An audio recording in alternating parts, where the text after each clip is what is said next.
How does the acquisition process work? Let's just say a layman's sort of guide to like step 1, 2, 3, 4, 5. Yep. How does it work from start to finish? So we're like a dating website. It's a matching algorithm. Yep. So the first thing that we ask all buyers to do is to build a profile, and then we can begin our matching process. So put that aside, because that's our core business.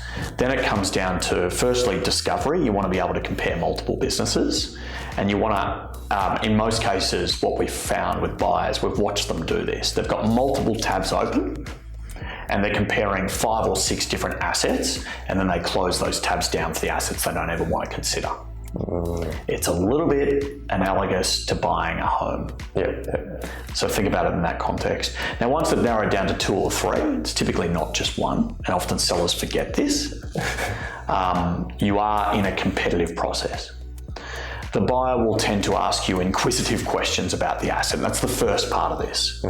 Why was March down? Why is your AOV dropped? I noticed the churn is 3%. Can you tell me a little bit why you think your customers churn? They're very inquisitive buyers. Yeah. And then the next thing they'll often do is essentially submit a letter of intent.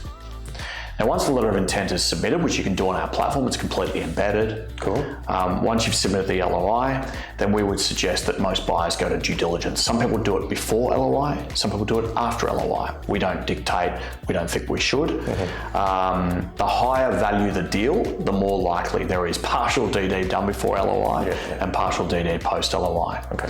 Once that's done, they then go to an APA, asset purchase agreement. Because they're typically not buying shares in the company, they're buying the assets of the company. Sure. And then we'll move them into an escrow process. And that can happen through, in a flipper case, context through one of about 4 different partners. But they'll typically then go to escrow. That gives the buyer typically a 7, 14 or 21 day inspection process. So in a nutshell, that's the process. Pretty similar to a house then, isn't it? It's like, you have the escrow, money in trust, deposit, do your due diligence, you got so many days to settle, you settle. Exactly, right. So your due diligence period might be 30 days. Your close period post due diligence might be 7 to 14 days. And then your inspection period, once you actually receive the assets, could be again 7, 14, 21. So there's just standard steps that a sophisticated buyer will take.